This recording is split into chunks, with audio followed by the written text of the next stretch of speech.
Amen.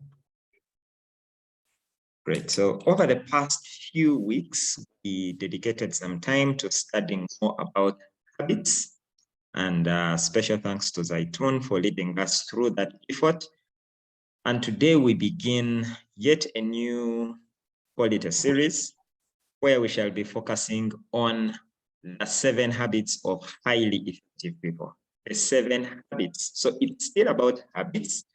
This time we shall be looking at some specific things that we need to be doing in order for us to be effective, both at a personal level and a professional level. And to take us through this conversation, I couldn't find a better person than Harriet Ocitti. Now, Harriet has served or is currently serving as the executive director at the Institute for National Transformation, that is INT. And the mission of INT is to develop no-excuse leaders who will transform their spheres of influence to greater levels of performance and excellence. Since 2014, when she joined INT as an administrator, together with her team, they have been instrumental in the training of over 600 marketplace leaders to start and implement projects that are solutions to the challenges they find where they are stationed.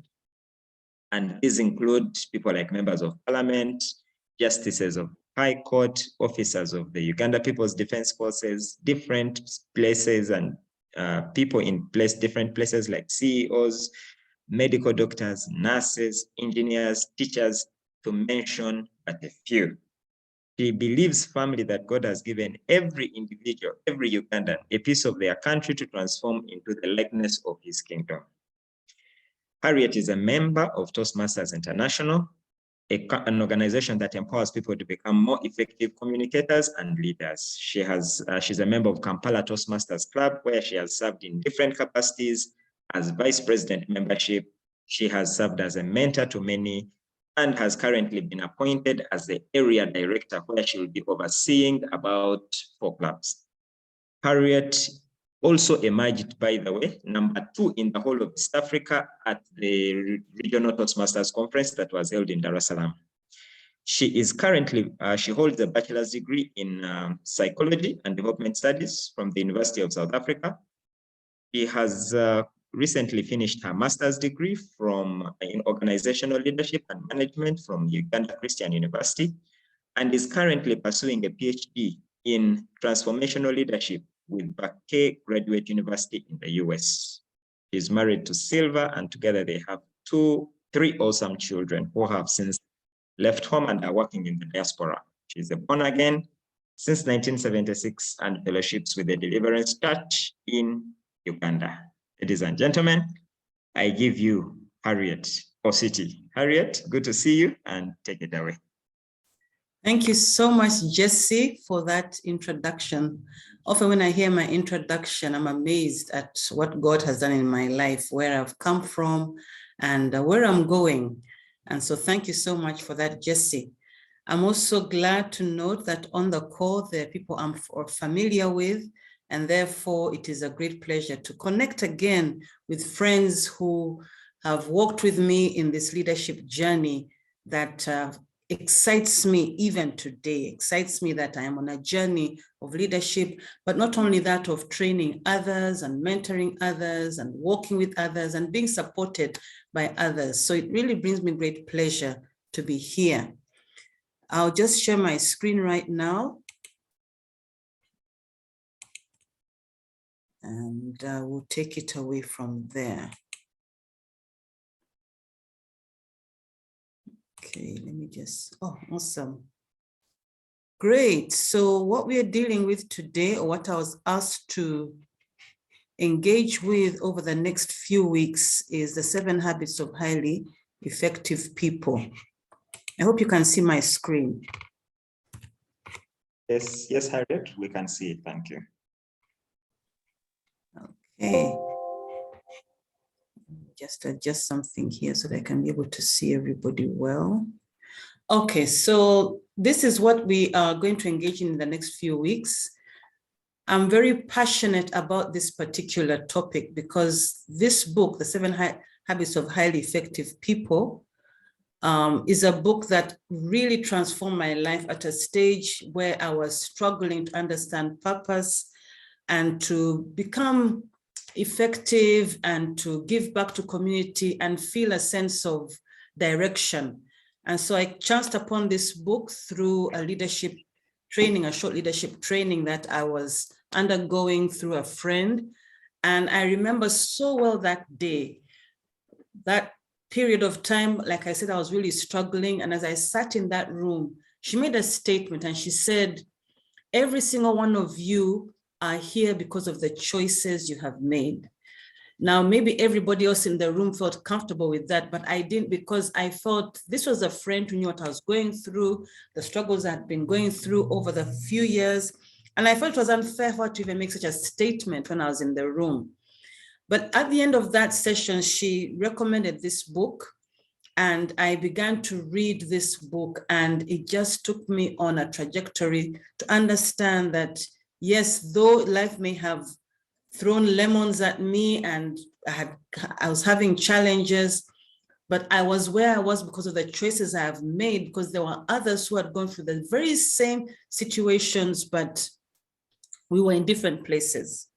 And so for me, this particular book transformed my life at that season. And I do hope that as we go through these themes of the 7 habits, we'll not go through an intense course, but just to pick out areas that can help us, tips that can help us on our way to becoming more effective as leaders. I do know that the people on this call are leaders from different spheres of influence, but more so involved in network marketing, something that I'm still involved in myself, but at a lesser degree. And so I do hope that this will really help us understand what we need to do as effective leaders. So the objectives of this next 20 or so minutes is to understand the 4 themes of the book, and then just get a glimpse of the 7 habits. As you go on through the weeks, we'll be able to go through each of the habits and understand how they're applicable to us as leaders. This is the gentleman, Steve Covey, the late Steve Covey, I should say, born in 1932 and passed away in 2012 from an accident that he had when he was riding bikes. He was a very healthy and active gentleman, but he's no longer with us. And he was an American educator, an author, and businessman. And also what I'm going to tell you is what I have researched myself concerning the 7 habits of highly effective people. I've done a lot of intensive research there because, as I've said, it really transformed my life. So you'll find a lot of this material, if you really want to look for it, you'll find it on the net, or you'll find it in his book. And then I'll be adding here and there my own experiences as we go along. So the other books that he's written include First Things First, Principle-Centered Leadership, the 7 Habits of Highly Effective Families. There's also the 7 Habits of Highly Effective Teens that I've seen out there, the 8th Habit, the Lead and Me, One Child at a Time. And I'm sure there are other books that his son and other associates have written under his name. And that is the book. Of course, it does go through edition after edition, but this is the book that I was given and that really, as I said, transformed my life. Now, the book has 4 basic themes or 4 basic parts. He talks about paradigms and principles, and we're going to look at that a little bit today. Then he talks about the fact that you have to have private victory that goes along with the habits 1, 2, and 3, and then public victory that rides on the habits 3, 4, and 6. And then the renewal habit, which is habit 7.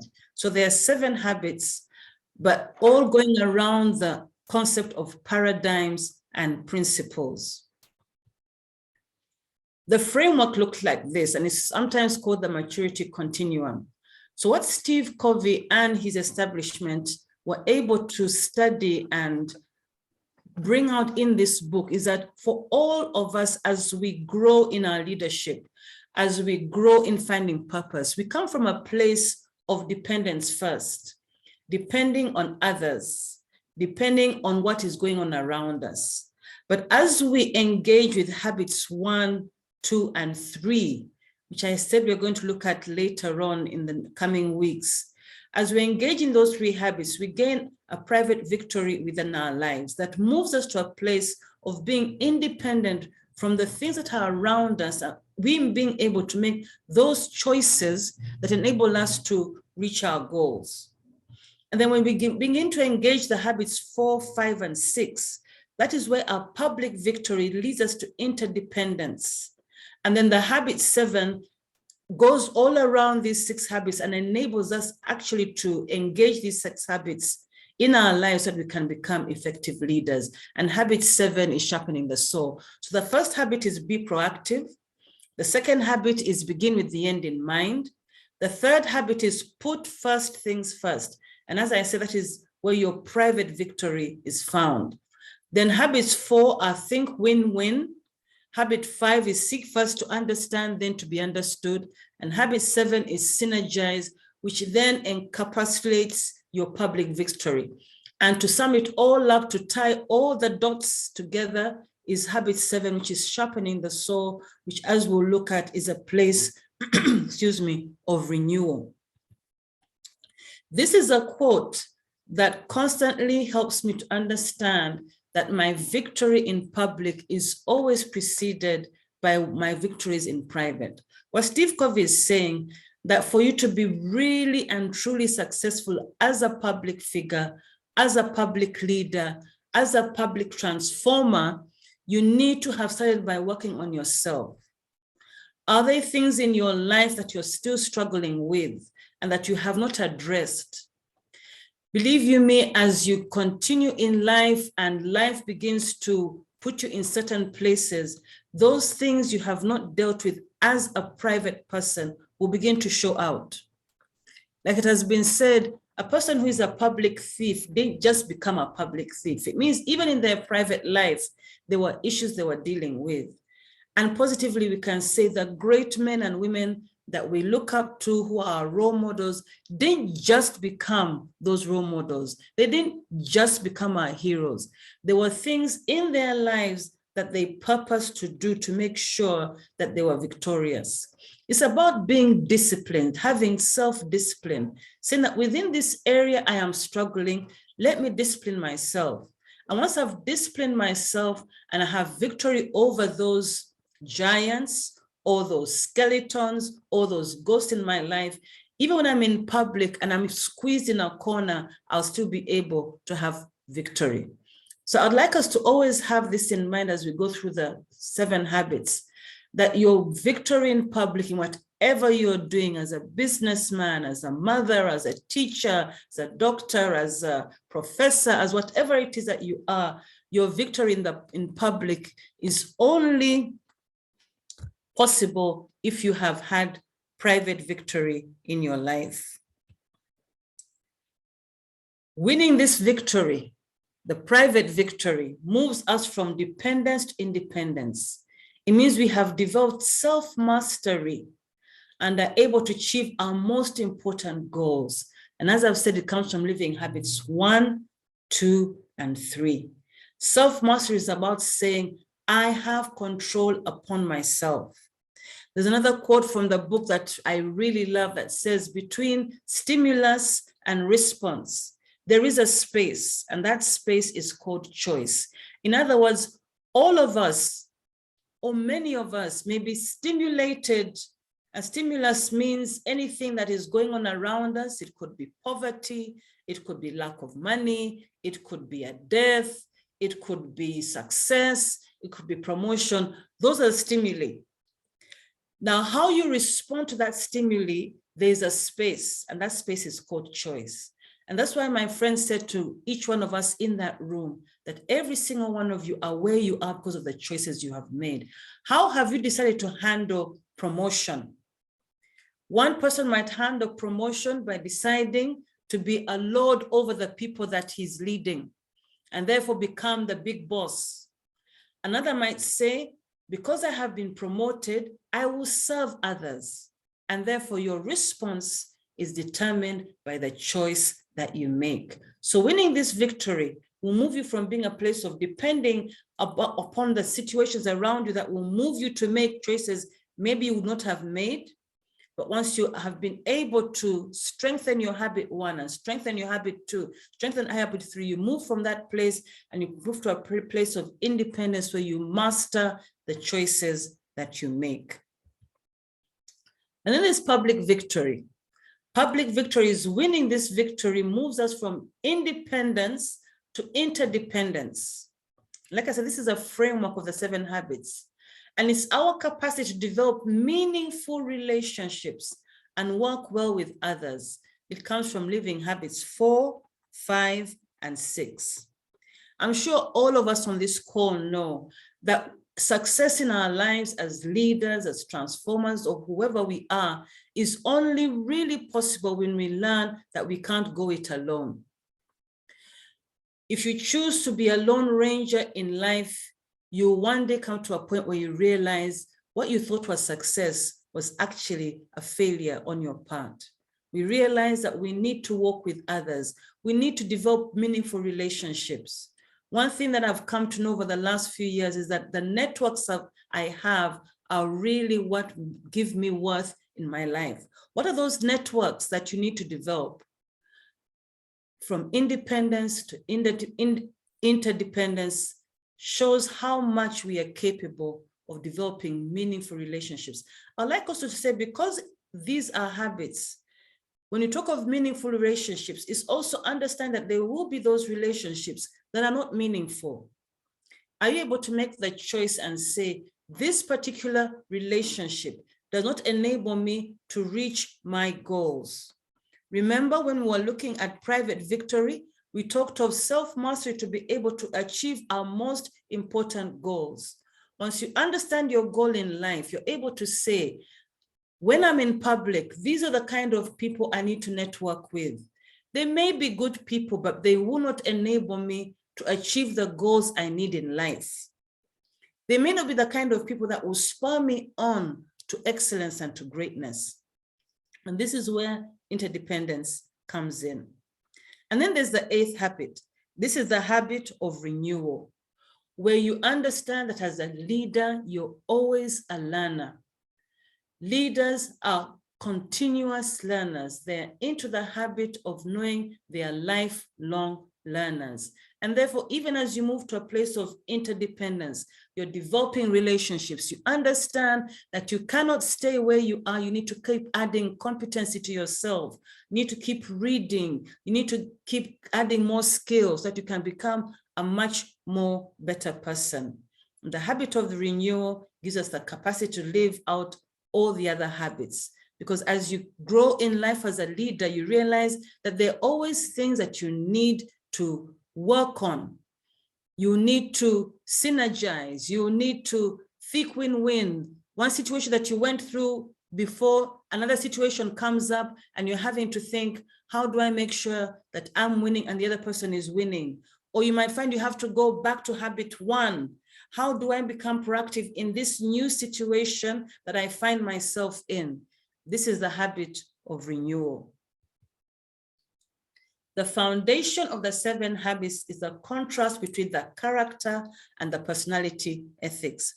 Once we get this foundation clear, the contrast between the character and personality ethics, that the 7 habits are built on this foundation and can be strong in any situation or issue that you might find yourself in. You see, the personality ethics encourages people to use techniques to get other people to like them. Or as you've had it said, fake it until you get it kind of behavior. So it's more of like a window dressing. You're not dealing with the inward Harriet, the personal Harriet, the secret Harriet. I'm just dressing up myself so that everybody will like me and say, wow, what a wonderful person she is. But the character ethic says that is not sustainable. The character ethic understands that there are basic principles of effective living, and people can only get true success and enduring happiness by learning and integrating these principles in their basic character. And let me say right here, it's not a quick fix. It's something that you keep doing and keep doing, realizing that there are areas in your character that you need to look at and develop principles that will help you to develop a character ethic. The other concept in the of integrating the 7 habits of highly effective people in our lives is our paradigms. And paradigms are the assumption you have about the way things are. It's about the lenses you see the world through. What kind of, when I remove my specs, the world becomes very dim, but I need to put my specs on to be able to see things how they actually are. And for some of us or many leaders, even when we are wearing these specs, because they're not cleaned up, we don't see things as they truly are. So it always begins with how you see things. What lenses are you using to see the world? For you to be an effective leader, you need to wear the right lenses. I was at a training recently. I do some training in an orphanage in a place called Sisa, beyond Arkwright. And we were talking about these paradigms. And we're saying sometimes we have to face the brutal facts. And I'll say this here, I hope it's a safe space. There's certain people, because of the tribalism we have in Uganda, who when they see a certain tribe, they automatically think those people hate me. Those are the lenses they are wearing. The lenses that say this particular ethnicity don't like me because of the ethnicity that I come from. And if those are the lenses that you're wearing, every time a situation comes up, when that person is in your face, your thinking will be completely disorientated. You won't be effective. You won't be able to see things as they truly are. And so it is important, as Steve Covey said, to make sure our paradigms are correct. Our paradigms are the kind that are seeing the world as it truly is, to help us to become the kind of leaders we should be. So I'd like to ask, we are 83 on the call. Let me see how we can do this. I'd like you to write in the chat, what do you see? What do you see in that picture? Just quickly write in the chat. What do you see? And I'm sure some of you have already gone through this exercise, but I'm sure some of you haven't. So just go through this, let's go through this exercise and just write in the chat. What do you see? What do you see? And I'll ask Jesse, if you don't mind, so that I don't have to click through the chat bar. Whatever responses come through, please read them out. All right. 2 people have so far said, one says, I see a person. Another one says, okay, one person said, I see a lady. Another one says, Chris says, I see a young lady. Esther said, I see a person. Becca says, I see a woman. Joyce says, I see a lady. Andrew says, an old lady. Whoever Zayamim says, an old woman. Jennifer says, a lady with long hair. Wow, Frank says, I see a man covering himself. Okay. This is good. Zaitun says, a lady with a large head fur gear. And then Topista says, an elderly woman. Okay, and I'm sure they'll keep coming, they'll keep coming. And this emphasizes the fact that when we look at one thing, we see it differently. Now, some of you said you see a young lady, and I'm sure the others are saying, where is the young lady? For sure, we can't see any young lady. I'm going to go through the next slide and see if those who saw an old woman will see a young lady, and those who saw a young lady will see an old woman. So some of you are seeing this. That's the old lady. And you're correct, there's an old lady there. And some of you are seeing this, a young lady. Now, some of you will say it's not possible. So let me just try and show where the young lady is. The young lady, Jesse, can you see my cursor? Yes, I can see it. Okay, so the young lady, this is her hair. Those who saw the old woman, this is her eye, that's her eyelash, that's her chin, and she's wearing a necklace. Okay, and that's her ear. This is her hat, we call it a fascinator, and she's covering her head with some sort of cloth, and this here is her fur coat. Now, for those of you who saw an old woman, The old woman is there. This is the old woman's forehead. That's her big nose. That's her mouth right there. And she has a chin here. Okay, and true to whoever said, she's covering herself with a kind of cloth. That's her fur coat. It is very important in life to be able to see things the way they are, but to also be able to see things the way other people see them. And that is really crucial. And we're going to see that in one of the habits, win-win. Are you able to see what other people are seeing? Or the other habit, seek first to understand before you're understood.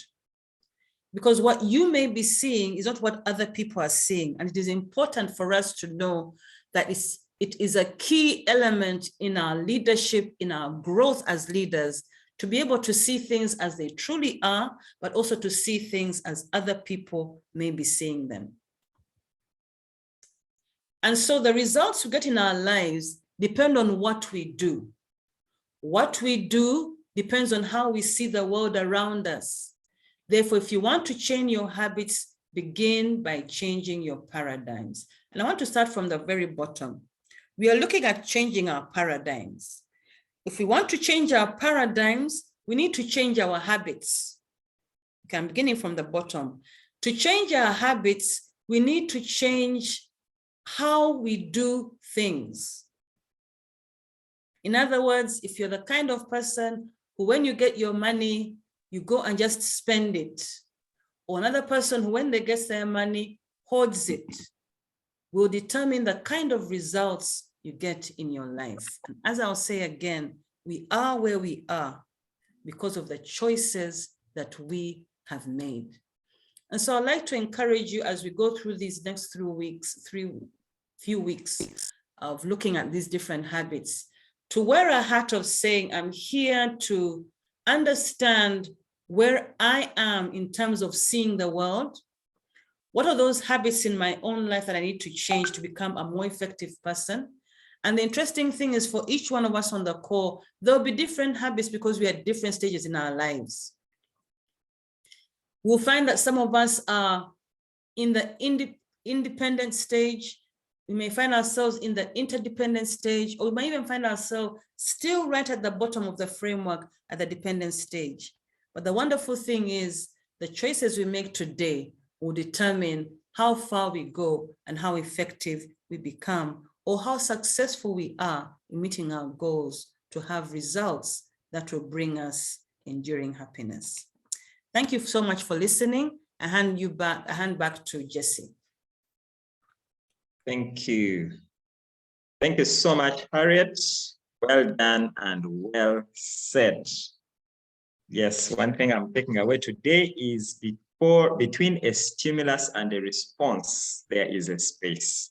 And in that space is called choice. So let's make choices. We are responsible for the choices that we make. And I believe as we go through this will help us to appreciate some of the choices that we need to make in order for us to build a successful business and a successful life at large. One thing I forgot to mention in Harriet's introduction is that Harriet is among the founding members of Neolife. Back in the day, it was GNLD. So she is in the league of Mrs. Kanakulia, Dr. Esses Anambasi, Lydia Msinguzi, people that mentored us when we had just got started in the business. And to this day, she's an ardent and passionate user of the product. So thank you so much, Harriet, for a time well invested in the team this morning. I truly believe that the lessons we are going to learn and what we have taken away today, as we think about, for example, something you mentioned at the beginning, that public victory must be preceded by private victory. That before I can win in public, I must first win at a personal, at a self-mastery level, at a self-discipline level. Those are powerful nuggets that I believe are going to transform our thoughts and transform our lives. Thank you so much once again, and would like to close it here and close it in prayer.